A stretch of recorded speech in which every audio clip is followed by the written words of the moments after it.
Tepat satu hari sebelum datangnya Hari Raya Idul Fitri 1445 Hijriah, duka mendalam justru hadir menyelimuti dunia komedi tanah air.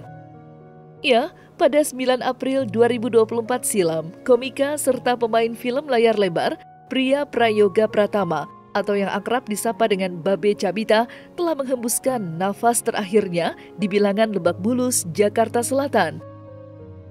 Kabar itu tentunya menjadi tamparan keras dan menghadirkan kesedihan mendalam bagi keluarga yang ditinggalkan.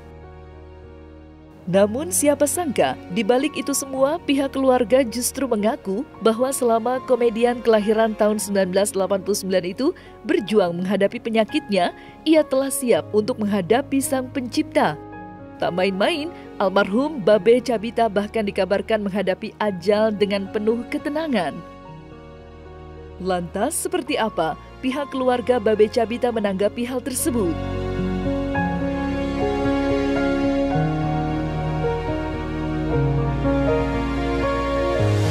Awalnya kan memang Babe itu dirawat di Kuala Lumpur ya, di Malaysia sejak awal November.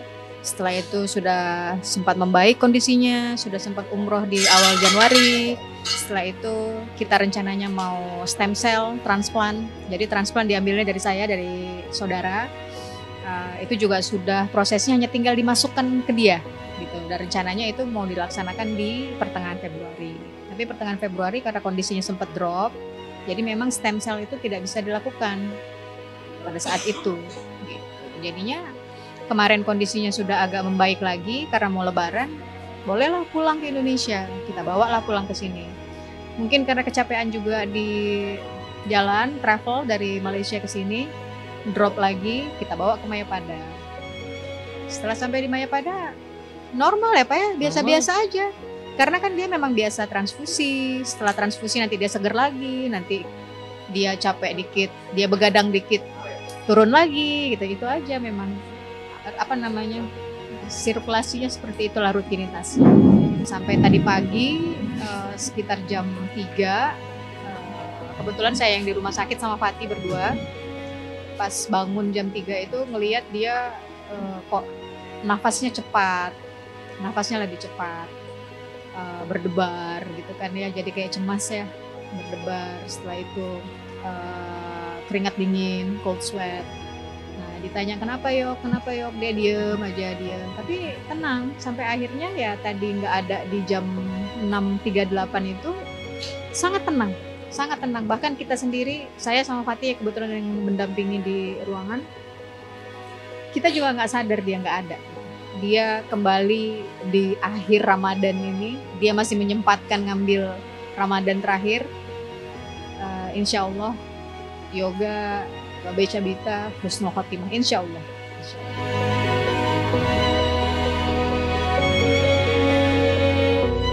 Lahir dan besar di kota Medan, Sumatera Utara, sosok Babe Cabita memang dikenal sebagai pribadi dengan hati yang mulia dan sangat ringan untuk mengulurkan tangannya kepada siapapun yang membutuhkan bantuannya. Mulai dari keluarga hingga orang yang tak dikenalnya pun, Babe tak pernah pandang bulu dalam memberikan bantuan. Hal itu semakin terbukti dengan munculnya unggahan yang memperlihatkan almarhum Babe Cabita membeli setumpuk pakaian untuk anak-anak di panti asuhan. Lantas seperti apa sosok Babe Cabita di mata keluarga? Serta benarkah pula Babe kerap berbagi kebahagiaan dengan menghadirkan tawa lewat lawakan-lawakannya?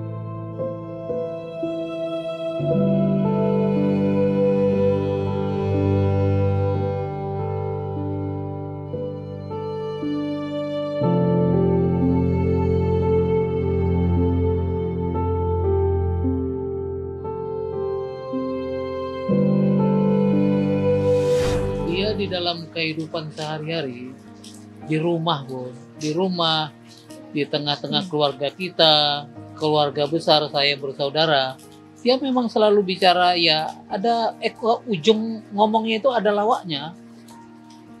Pokoknya di antara berapa kata ya dia itu terselip lah kata-kata yang menghibur, tapi tidak menyakiti hati orang lain. Dia itu kalau ada dengar keluarga yang sakit, keluarga yang susah, dia membantu. Bahkan tidak keluarga saja pun, tetangga, kawan dekatnya dia bantu. Nah, dia memang anak yang baik sama orang tua. Saya kan orang tuanya bisa merasakan bagaimana dia berbakti kepada orang tua. Dan dia termasuk sosok yang kalau di tengah-tengah kawannya selalu menjadi penengah. Kalau ada di antara mereka yang selisih paham dan sebagainya, dia sebagai penengah.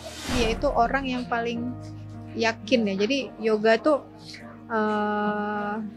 setelah dia belajar mendalami agama lagi, nah dia itu memang jadi lebih keimanannya sudah sampai di tahap yang dia nggak takut besok mau makan apa misalnya, dia nggak harus khawatir, itu pasti ada kok nanti, pasti Allah tolong, dan itu memang selalu ada gitu.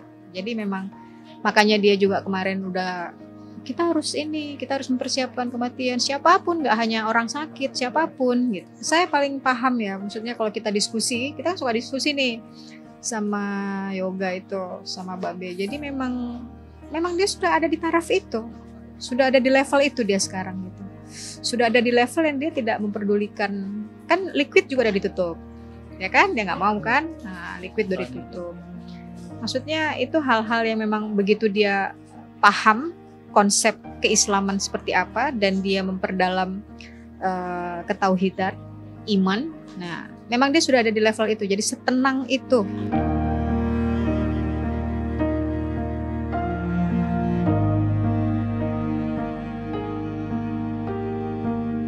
Aktif berkarir di dunia hiburan tanah air sejak tahun 2013 lalu, kebaikan hati Babe Cabita pun turut dirasakan pula oleh rekan-rekan komediannya.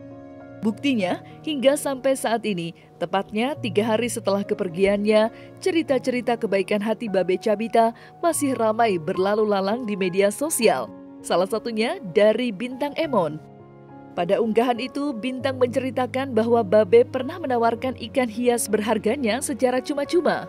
Lantas, seperti apa kisah pilu dari para bintang dunia hiburan melihat Babe Cabita harus menutup mata di usia yang masih sangatlah muda?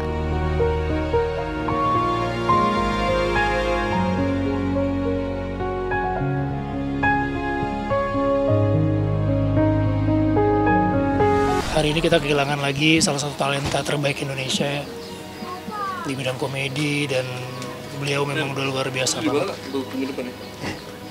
Luar biasa banget gitu, dan kebetulan kita kenal udah lama sekali. Pertama kali kenal itu lewat film Warkop dulu, Warkop DKI Reborn. Terus belakangan juga sering fest bareng, dan memang setahun terakhir beliau sakit ya, jadi ya memang udah mulai banyak absen gitu. Dan terakhir kabar memang udah di rumah sakit dan belum sempat nengokin ke rumah sakit, dan dapat kabar beliau udah dipanggil duluan gitu. Terus berduka cita sedalam-dalamnya, semoga Babe, Husnul Khotimah dan keluarganya juga diberikan kesabaran yang tabah. Beliau orang yang sangat rendah hati gitu, mudah bergaul sama teman-teman gitu, selalu lucu, selalu menghibur. Mudah-mudahan kegembiraannya dia, senyumannya dia sama teman-teman semua ini bisa jadi amal jariahnya dia gitu. Dan yang paling penting keberadaan beliau di tengah-tengah kita, di tengah-tengah komunitas gitu, di tengah-tengah para komika gitu, itu selalu membawa kebahagiaan gitu. Jadinya makanya banyak sekali teman-teman yang merasa ditinggalkan gitu. Ya pastinya saya berdoa semoga, pertama mungkin saya harus bersaksi bahwa dia orang baik. Saya bersaksi sekali lagi dia orang baik.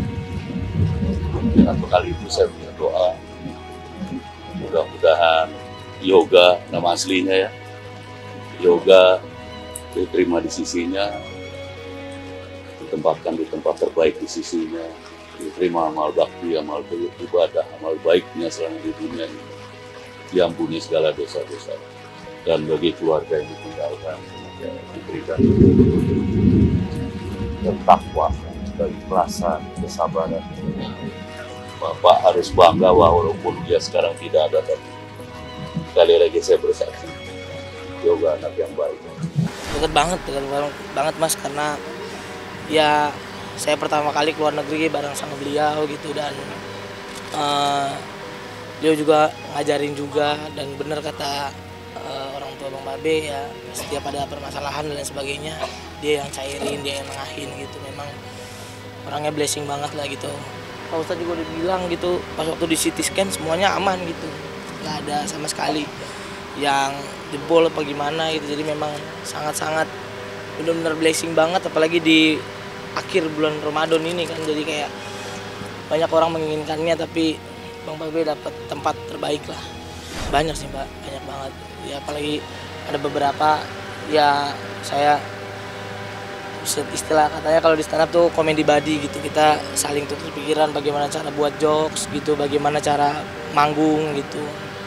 Dan Bang Babe orang yang gak pernah ngeluh gitu, itu yang sangat-sangat membekas lah.